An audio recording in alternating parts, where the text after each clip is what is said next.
Bonjour, je suis Dimitri Bouchard, l'avocat investisseur. Avant toute chose, abonnez-vous, likez, partagez et activez les notifications. Dans cette vidéo, je vais vous parler de la cession des parts sociales ou des actions de société et de ce qu'on appelle le crédit vendeur. Il arrive lorsque vous allez vendre les parts sociales de votre société civile immobilière ou les actions de votre société de conciergerie, de sous-location, de marchand de biens, que sais-je encore, que vous consentiez à un étalement du paiement du prix au vendeur. Celui-ci n'a pas forcément les moyens de vous régler la totalité de la somme d'un seul coup. Donc c'est ce qu'on appelle couramment le crédit vendeur. Dans l'acte de cession, vous allez prévoir par exemple que le prix de cession des parts sera réglé sur 2 ans, 3 ans, 4 ans. Tout ça s'accompagne d'autres choses tout à fait spécifiques, comme par exemple les garanties de passifs, mais ceci pourrait faire l'objet d'une autre vidéo. On serait plus dans le droit des sociétés. Moi je me base là dans l'hypothèse de la cession éventuelle des parts de société liées à une activité immobilière. Vous faites le crédit vendeur, vous allez donc permettre à votre vendeur de régler sur 2 à 5 ans en règle générale.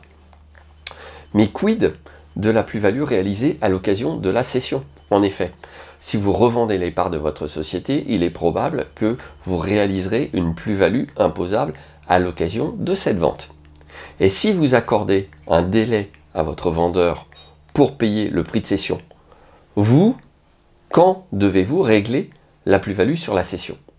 Question quand même relativement importante, parce que si vous avez étalé sur plusieurs années, le fisc pourrait vous dire oui mais il faut payer tout de suite. Et bien justement, le principe c'est que c'est le cas. Et bien c'est le principe, normalement lorsque vous vendez les parts, même si vous accordez un délai de paiement au vendeur, vous allez devoir acquitter un impôt sur la plus-value réalisée, sur la totalité de la vente, et en plus l'année de la vente, et non pas au fur et à mesure des règlements du vendeur.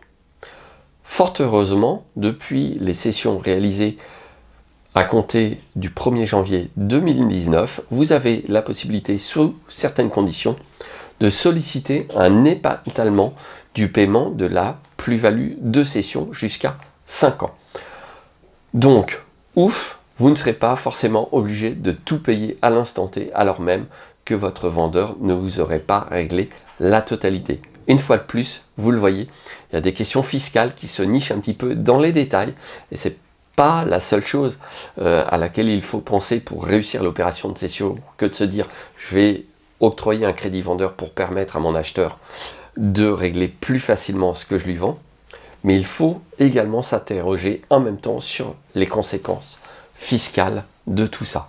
Si vous voulez les références des textes applicables, si vous voulez suivre justement ces choses qui changent, vous voyez ça c'est depuis 2019, donc c'est pas si vieux que ça, cette possibilité d'étalement.